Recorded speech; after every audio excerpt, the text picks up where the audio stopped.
अनन्या की साधना और उसके भयानक परिणाम। अनन्या को अपने जीजा से एक तरफा प्यार हो गया था और वो उसे पाने के लिए किसी भी हद तक जा सकती थी। और फिर उसने अपनी बद्धी बहन को रास्ते से हटाने के लिए तंत्र मंत्र का सहारा लेना उचित समझा और पहुंच गई तांत्रिक के पास। शमशान क्यों आई है यहां पर? मैंने कल भी तुझे कहा था ना कि आज के बाद कभी भी मेरे पास मत आना। तुझे समझा चुका हूं। मैं मत जा, उसके पीछे बहुत पछताएगी, बर्बाद कर देगा वो तुझे। आप मेरी चिंता मत कीजिए बाबा, बस मुझे उसकी सिद्धि का मार्ग बता दीजिए। एक बार वो मुझसे प्रसन्न हो गया तो मेरी जिंदगी बन जाएगी। जो सपने मैंने अपने लिए इतने सालों से देखे हैं वो सब पूरे हो जाएंगे। ठीक है, अगर तेरी यही जिद है तो फिर यही सही, लेकिन अगर इसके बाद तेरे साथ कुछ भी ऊंच नीच हुई तो मैं तेरी कोई मदद नहीं कर पाऊंगा, क्योंकि तू उसे अपनी इच्छा से बुला रही है। अनन्या के मन में न जाने ऐसी कौन सी चीज ने घर कर लिया था जिसे पाने के लिए वो किसी भी हद तक जाने को तैयार थी। उसने पूरी 40 रातों तक तांत्रिक महंत के पास श्मशान घाट में बैठकर एक साधना की, जो कोई आम साधना नहीं बल्कि प्रेतात्मा की साधना थी। प्रेतात्मा जिसे अगर कोई खुश कर दे तो उसके वारे न्यारे हो जाते हैं, लेकिन इस दुनिया में हर चीज पाने के लिए उसकी एक कीमत चुकानी पड़ती है। तो वही अनन्या ने भी उसकी एक कीमत चुकाई। उसकी 40 रातों से चल रही वो साधना आज पूरी हो चुकी थी। श्मशान घाट से खुद पर काला कपड़ा लपेटे वो रात के लगभग 1:30 बजे अपने घर पहुंची। हाथ मुंह धोकर वो अपने बिस्तर पर लेटने ही वाली थी कि तभी उसके घर के लैंडलाइन फोन पर एक कॉल आया। हॉल में जाकर उसने फोन उठाया कि तभी उसकी मां भी फोन की आवाज से उठकर बाहर हॉल में आ गई। लेकिन सामने से आने वाली उस आवाज को सुनकर उसके हाथ से फोन छूटकर नीचे गिर गया। उसके हाथ बुरी तरह से कांप रहे थे। वो बेहोश होकर जमीन पर गिरने ही वाली थी कि तभी उसकी मां ने उसे सहारा देते हुए वहां सोफे पर बिठाया। अनन्या का पूरा चेहरा पसीने से भीग चुका था, जैसे मानो अभी किसी ने उसे फोन पर कोई बहुत बुरी खबर सुनाई हो। अनन्या, क्या हुआ बेटा? किसका फोन था? कुछ तो बोल बेटा, मुझे बहुत चिंता हो रही है। इसके पहले कि अनन्या कुछ बोल पाती, उसकी आंखों में आंसू आ गए और वो अपने हाथों से अपने चेहरे को ढककर जोर जोर से रोने लगी। अनन्या बेटा बोल, क्या हुआ? तू इस तरह से रो क्यों रही है? देख, मुझे बहुत डर लग रहा है। बोल ना बेटा, क्या हुआ? दीदी? क्या दीदी नहीं रही मां? क्या अपनी बेटी की मौत की खबर सुनकर कमला का तो मानो कलेजा ही फट गया। उसे अपनी बेटी की मौत का इतना गहरा सदमा लगा कि वो उसी समय बेहोश होकर वहीं गिर पड़ी। बहुत रात हो चुकी थी, इसीलिए अनन्या सुबह सूर्योदय होने से पहले ही अपनी मां के साथ अपनी बहन के ससुराल पहुंच गई। कमला ने अपनी आंखों के सामने अपनी बेटी की चिता को जलते हुए देखा। किसी भी माता पिता के लिए इससे दर्दनाक शायद और कुछ भी नहीं हो सकता। जो अभी सिर्फ 3 साल की थी, वो नन्ही सी जान तो यह समझ भी नहीं पा रही थी कि उसकी मां अब कभी उसके पास वापस लौटकर नहीं आएगी। वो तो बस अपनी मां को ढूंढने की आस में बार बार उसे पुकार रही थी। उसकी आंखों में अपनी मां के मिलने का इंतजार देखकर सभी की आंखों में आंसू आ गए। तभी कमला ने कहा, ना जाने अचानक मेरी लाडो को किसकी नजर लग गई। इतनी कम उम्र में मेरी बच्ची हम सबको छोड़कर चली गई। मुझसे तो इसका मासूम चेहरा देखा भी नहीं जा रहा। इस तरह अभी भी अपने मां के आने की आस लगाए बैठी है।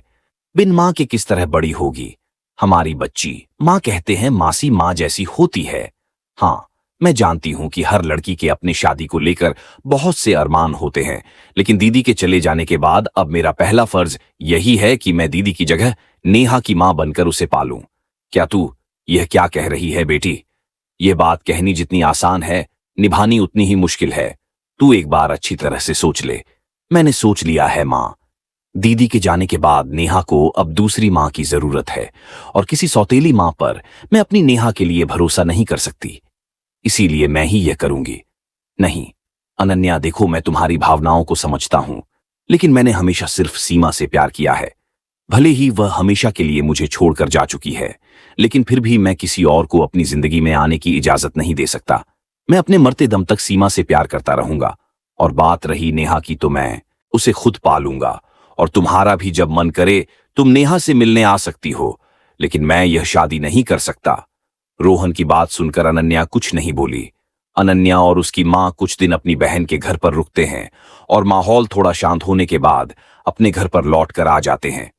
अनन्या फिर से आधी रात के समय एक काली चादर ओढ़े श्मशान घाट की ओर निकल जाती है, जहां तांत्रिक महंत एक जलती हुई चिता के पास बैठकर कोई साधना कर रहे थे। आपने तो कहा था कि वह अब प्रसन्न हो चुका है और तेरा हर काम वो अब जरूर करेगा, लेकिन उसने तो मुझसे शादी करने से साफ इनकार कर दिया। उसके लिए मैंने अपनी बहन की भी बलि दे दी और उसके बाद वो मुझसे शादी करने से मुकर गया। क्यों नहीं की उसने मेरी ये ख्वाहिश पूरी, अनन्या की। यह बात सुनकर तांत्रिक महंत जोर जोर से हंसने लगे। उन्होंने हंसते हुए अनन्या की तरफ देखते हुए कहा, मैंने कहा था कि उसके पीछे मत जा, लेकिन तूने मेरी बात नहीं मानी। अब वो तुझे नहीं छोड़ेगा। अब से तेरी उल्टी गिनती शुरू। उसने तेरी बहन को मारकर तेरी एक ख्वाहिश को पूरा किया। अब वो तेरे जरिए अपनी अनगिनत ख्वाहिशों को पूरा करेगा। अपनी जिंदगी की भीख मांगेगी तू उसके सामने, लेकिन वो तुझे मौत भी नहीं देगा। ये सब क्या कह रहे हैं आप? मुझे तो लगता है कि आपका दिमागी संतुलन ठीक ही नहीं है, इसीलिए कुछ भी बोल रहे हैं। आपने ही मेरी साधना में कोई कमी छुड़वाई, इसीलिए यह सब हो रहा है, वरना ऐसा नहीं होता। मैं किसी और के पास जाऊंगी और साधना करूंगी। मैं नेहा को भी अपने रास्ते से हटा दूंगी, वो जरूर मेरा होगा। अनन्या इस तरह से तांत्रिक महंत को यह सारी बातें बता रही थीं, जैसे उसके दिमाग में इस बात की कोई सनक सालों से भरी बैठी हो। अपनी बहन के पति को पाने के लिए उसने प्रेतात्मा को उसकी बलि लेने के लिए कहा, लेकिन प्रेतात्मा हर चीज की कीमत जरूर लेता है। शायद यह बात अनन्या अभी तक समझ नहीं पाई थी। वो बहुत ही गुस्से में रोती हुई अपने घर आई और चुपचाप अपने बिस्तर पर जाकर लेट गई। वो मेरा होगा, वो जरूर मेरा होगा। अनन्या यह बड़बड़ाते हुए अपनी आंखें बंद करके लेट गई। तभी उसे अपने कमरे में अपने बिस्तर के पास किसी के कदमों की आहट सुनाई देती है। अनन्या ने जैसे ही अपनी आंखें खोली तो उसने देखा कि उसके कमरे की जिस खिड़की को अभी थोड़ी देर पहले उसने बंद किया था, वो खुली हुई थी और उसके कमरे की दीवार पर कमरे के खिड़की से आने वाली चांद की हल्की हल्की रोशनी पड़ रही थी। लेकिन जैसे ही उसने ध्यान से दीवार की तरफ देखा तो उसे दीवार पर एक बेहद ही भयानक परछाई दिखाई पड़ी, जो लगातार चलती हुई उसी की तरफ आ रही थी। इससे पहले कि अनन्या कुछ समझ पाती, उससे पहले ही वो परछाई मानो आकर उसके शरीर के अंदर समा गई। अनन्या अपने बिस्तर से उठने की कोशिश करने लगी, लेकिन उसका शरीर बुरी तरह से अकड़ चुका था। वो लाख कोशिश करने के बाद भी खुद को हिला डुला नहीं पा रही थी।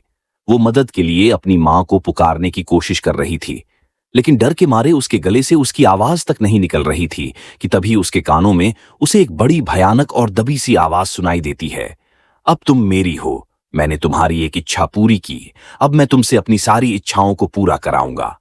उस आवाज को सुनकर डर के मारे अनन्या का शरीर बुरी तरह से कांप रहा था, लेकिन फिर भी उसने हिम्मत करके नजर घुमाकर अपने कमरे में देखा तो उसे वहां कोई भी नजर नहीं आया। लेकिन तभी उसे अपने शरीर पर एक असामान्य बोझ महसूस हुआ। इससे पहले कि वह कुछ कर पाती, उसे महसूस होने लगा कि जैसे कोई उसके करीब आने की कोशिश कर रहा है।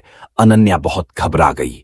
देखो प्लीज, प्लीज मुझे छोड़ दो, प्लीज मुझे जाने दो, गलती हो गई मुझसे, मुझे तुमसे कुछ नहीं चाहिए, प्लीज जाने दो मुझे। अनन्या के ऐसा कहते ही उसे अपने कमरे में एक बेहद भयानक हंसी सुनाई दी।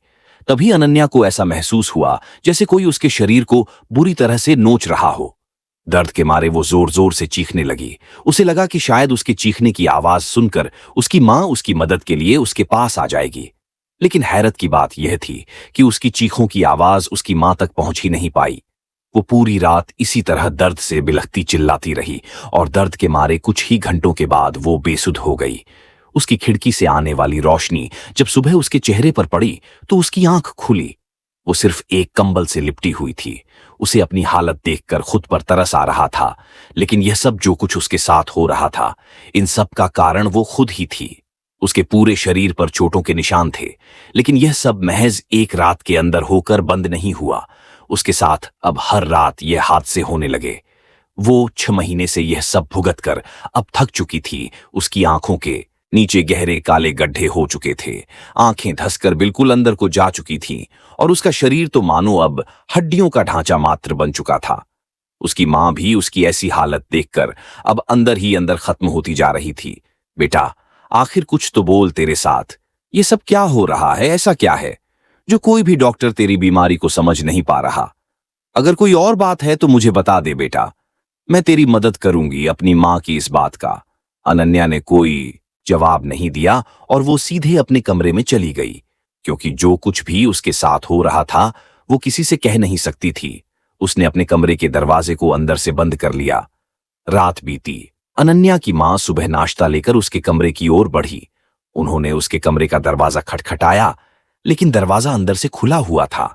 वो दरवाजा खोलकर जैसे ही अंदर गई तो सामने का नजारा देखकर उनके हाथ से नाश्ते की प्लेट छूटकर नीचे गिर गई। उनकी आंखों के सामने कमरे के पंखे पर उनकी बेटी की लाश झूल रही थी। अनन्या के पास उस प्रेतात्मा से छुटकारा पाने का और कोई रास्ता नहीं था। इसीलिए अनन्या ने फांसी लगाकर अपनी जान दे दी थी। उसका मानना था कि शायद मरने के बाद उसे उस शैतान से मुक्ति मिल जाएगी, लेकिन वो यह नहीं जानती थी कि प्रेतात्मा के हाथों अपनी बहन की बलि देकर उसने खुद अपनी मुक्ति के मार्ग को बंद कर दिया था। उसके इस कर्म के कारण भगवान भी उसे माफ नहीं कर पाए। उसे भगवान के घर तो मुक्ति नहीं मिली, लेकिन मरने के बाद भी वो हमेशा के लिए उस प्रेतात्मा की गुलाम होकर रह गई। अनन्या की मौत को आज 3 साल बीत चुके हैं, लेकिन आज भी उसकी मां को हर रात उसके कमरे से उसकी चीखों की आवाजें सुनाई देती हैं। अर्जुन अपने ऑफिस से थका हारा घर लौटा था। आते ही वो सोफे पर बैठ जाता है। यार, आज तो बहुत सर दर्द हो रहा है, मन ही मन सोचने लगा। देखा काव्या, आज तुम घर पर नहीं हो तो मेरी क्या हालत हो गई है। अब पता चला तुम मेरी जिंदगी में इतनी जरूरी क्यों हो। अर्जुन किचन में गया और अपने लिए कॉफी बनाई और बाहर हॉल में आया। टीवी ऑन करके वो कॉफी पीते पीते न्यूज देखने लगा। तभी अर्जुन के मोबाइल पर कॉल आता है। सरला चाची का कॉल लगता है। काव्या ठीक से गांव पहुंच गई होगी। सोचकर फोन उठाया। नमस्कार चाची जी, कैसी हैं आप। काव्या ठीक से गांव पहुंच गई ना। बेटा, काव्या तो आ गई है, पर मुझे कुछ ठीक नहीं लग रहा है। काव्या कुछ अजीब सा बर्ताव कर रही है। अजीब? अजीब मतलब क्या हुआ काव्या को। चाची जी ने कॉल पर अर्जुन को सारी बात बताई। अर्जुन सारी बात सुनकर दंग रह गया और उसने अगली सुबह गांव की बस पकड़ी और गांव के लिए निकल पड़ा। अर्जुन और काव्या पति पत्नी थे। अर्जुन जिस ऑफिस में काम करता था, काव्या भी वहीं काम करती थी। काम के बहाने उन दोनों में पहचान बढ़ी और दोस्ती हो गई। फिर दोस्ती प्यार में बदल गई और फिर बिना वक्त गवाए अर्जुन ने काव्या को शादी के लिए प्रपोज किया और काव्या ने भी हां कर दी। काव्या एक अनाथ लड़की थी। काव्या जब 2 साल की थी तभी उसके माता पिता गुजर गए थे। तब से काव्या को उसकी चाची ने संभाला था। बड़ी होने के बाद काव्या ने जॉब करने की सोची, इसीलिए वो मुंबई आ गई थी। सरला चाची ही काव्या की सब कुछ थी। काव्या अर्जुन से, बहुत दिन हो गए मैं चाची से नहीं मिली, सोच रही हूं कुछ दिन गांव जाकर आऊं, मुझे भी अच्छा लगेगा और चाची को भी, या फिर हम दोनों चलते हैं। अर्जुन ने कहा, मुझे भी अच्छा लगता, लेकिन मुझे ऑफिस से छुट्टी नहीं मिलेगी। अगली बार हम दोनों साथ में जरूर आएंगे। अभी तुम चाची से मिलकर आ जाओ। फिर अर्जुन ने शाम की बस में काव्या को बिठा दिया और बस अपने सफर पर निकल पड़ी। थोड़ी देर आगे जाने के बाद सुनसान रास्ते पर गाड़ी का टायर पंक्चर हो गया। गाड़ी का ड्राइवर और कंडक्टर गाड़ी से उतरे और गाड़ी के पहिए को बदलने की कोशिश करने लगे। खिड़की के पास बैठी काव्या रात के अंधेरे में चमकते हुए जुगनू को देख रही थी। तभी उसे ऐसा लगा जैसे झाड़ियों के पीछे कोई हलचल हो रही हो। उत्सुकतावश काव्या गाड़ी से उतरी और उन झाड़ियों के पास जाने लगी। थोड़ी देर बाद काव्या वापस बस की ओर लौट गई, लेकिन उसका हुलिया और बर्ताव बदल चुका था। उसकी साड़ी बिखरी हुई थी, बाल भी बिखरे हुए थे, शरीर पर कुछ जगह घाव भी थे। ऐसी हालत में वो बस में बैठी। बहन जी, क्या हुआ? आपकी ऐसी हालत कैसे हो गई? थोड़ी देर पहले ही तो आप ठीक ठाक थीं। काव्या ने कंडक्टर की बात का कोई जवाब नहीं दिया और शांत रही। कुछ देर के बाद काव्या का गांव आ गया। वो गाड़ी से उतरी और अपने घर की तरफ चली गई। घर पर सरला चाची काव्या की राह देख रही थी। अरे आ गई तुम काव्या, कैसी हो? बड़े दिनों के बाद चाची की याद आई। और ये क्या हुआ है तुम्हें? तुम्हारी ऐसी हालत किसने की? क्या हुआ बेटा? कुछ तो बोलो। काव्या के मुंह से एक शब्द बाहर नहीं निकला। काव्या की ऐसी हालत देखकर सरला चाची भी चौंक गई। काव्या बिना कुछ कहे घर के अंदर गई और अपने कमरे में चली गई। सरला चाची को यह बात बहुत अजीब लगी। फिर उन्होंने सोचा कि शायद सफर में थक गई होगी, इसीलिए शायद वो बात नहीं कर रही हैं।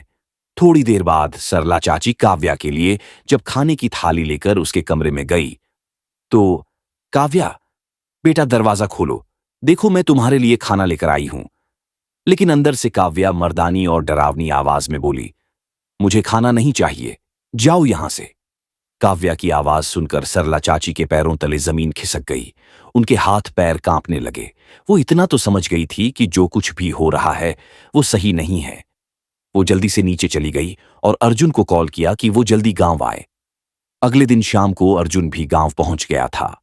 वो चाची के साथ काव्या के कमरे के पास गया और काव्या को आवाज देने लगा, काव्या, काव्या दरवाजा खोलो, देखो मैं आया हूं।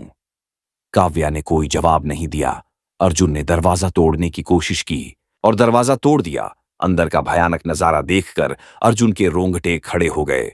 काव्या अपने पैरों की उंगलियों पर खड़ी थी। उसके बदन पर साड़ी भी नहीं थी। उसके शरीर पर कई घाव थे। शरीर सूख सा गया था और उसकी आवाज भी मर्दानी हो गई थी। काव्य बोली, क्यों आए हो? तुम यहां चले जाओ यहां से, नहीं तो मैं सबको मार दूंगी। जाओ। ये क्या हो गया है काव्या तुम्हें? तुम ऐसे क्यों बात कर रही हो? काव्या ने अर्जुन और सरला चाची की ओर गुस्से से देखा और अर्जुन को हवा में उछालकर कमरे से बाहर फेंक दिया। सरला चाची दौड़ती हुई अर्जुन के पास आई। तभी काव्या के कमरे का दरवाजा अपने आप बंद हो गया। अर्जुन, बेटा तुम ठीक तो हो ना? मैं तो ठीक हूं चाची, लेकिन काव्या को हुआ क्या है? वो ऐसा बर्ताव क्यों कर रही है? मुझे तो जब काव्या घर आई थी तभी शक हुआ था, लेकिन मैंने ज्यादा ध्यान नहीं दिया। लेकिन अब मुझे लगता है जो मैं सोच रही हूं वही सही है। अर्जुन बेटा, मुझे लगता है काव्या पर किसी बुरी आत्मा का साया है। मतलब, आप कहना क्या चाहती हैं? अर्जुन यह सुनकर हैरान रह गया।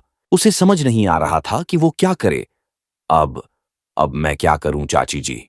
सरला चाची ने अर्जुन को एक सुझाव दिया। सरला चाची ने कहा कि गांव की पहाड़ी पर एक तांत्रिक रहता है। अगर वो उस तांत्रिक से मदद मांगे तो शायद तांत्रिक उसकी कोई मदद कर पाए। अर्जुन बिना वक्त गवाए पहाड़ी की ओर निकल पड़ा।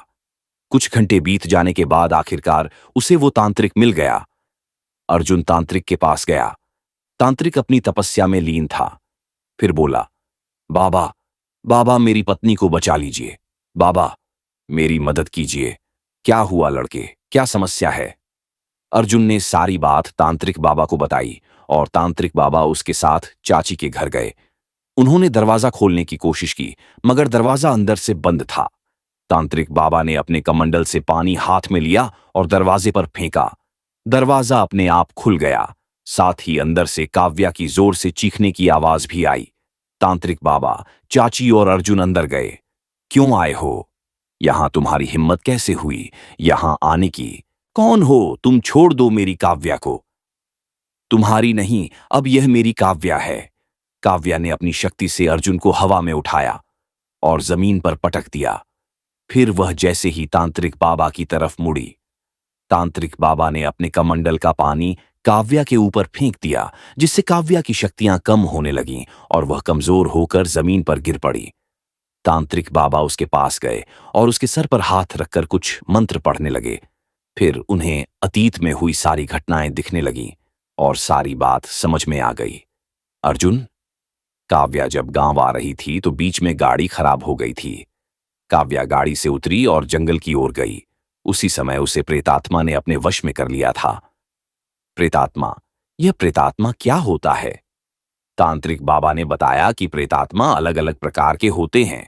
कुछ प्रेतात्मा लोगों की इच्छा पूरी करते हैं और उसके बदले में वह जो मांगते हैं वह देना पड़ता है। और कुछ प्रेतात्मा अपनी इच्छा से अपना शिकार ढूंढते हैं और उनके वक्त और जगह पर अगर कोई उन्हें मिल जाए तो वह उसे पकड़कर अपनी शारीरिक जरूरतों को पूरा करते हैं। और ऐसे प्रेतात्मा को कोई काबू नहीं कर सकता या उन्हें मार नहीं सकता, उन्हें केवल मुक्त किया जा सकता है। तो इस प्रेतात्मा को मुक्त कर दीजिए ना बाबा, और मेरी काव्या को बचा लीजिए। अब यह संभव नहीं है अर्जुन, क्योंकि यह प्रेतात्मा काव्या के साथ पहले ही संबंध बना चुका है और काव्या का शरीर पूरी तरह से उसके कब्जे में है। अगर मैंने प्रेतात्मा को मारने की कोशिश की तो काव्या भी मर जाएगी। यह सुनकर अर्जुन के पैरों तले जमीन खिसक गई। नहीं नहीं, मैं अपनी काव्या को खोना नहीं चाहता। देखो अर्जुन, इस प्रेतात्मा को मारने का यही एक तरीका है। अगर मैंने इसे अभी नहीं मारा तो आज नहीं तो कल इस प्रेतात्मा का काव्या से मन भर जाएगा और तब यह इसे मार डालेगा और अपना नया शिकार ढूंढेगा। काव्या ऐसे तड़प तड़प कर मरे, इससे तो अच्छा यह है कि उसे अभी प्रेतात्मा के साथ मार दिया जाए। कम से कम उसकी आत्मा को शांति मिल जाएगी। ना चाहते हुए भी अर्जुन को अपने दिल पर पत्थर रखकर तांत्रिक बाबा की बात माननी पड़ी। अब तांत्रिक बाबा के मंत्र की शक्तियां कम होने लगी थीं। प्रेतात्मा ने काव्या के शरीर को हवा में उठाया और तांत्रिक बाबा पर हमला किया। तांत्रिक बाबा ने उसे फिर से अपने मंत्र जाल में झकधा और एक राख के घेरे में बांध दिया और उसके चारों ओर पवित्र जल छिड़का। कुछ ही पल में काव्या के चारों ओर आग लग गई और उस आग में प्रेतात्मा के साथ साथ काव्या भी जलने लगी। अर्जुन जोर जोर से रोने लगा। मुझे माफ कर दो काव्या, मैं तुम्हें बचा नहीं पाया, मुझे माफ कर दो। कुछ देर के बाद सब कुछ शांत हो गया। प्रेतात्मा को भले ही उसकी इच्छा के विरुद्ध मुक्त किया गया हो, लेकिन वह अपनी हवस से कभी मुक्त नहीं होता है। फिलहाल तो शांति हो गई, आगे भगवान मालिक हैं। कहानी कैसी लगी कमेंट में बताएं। चैनल को सब्सक्राइब करें। धन्यवाद।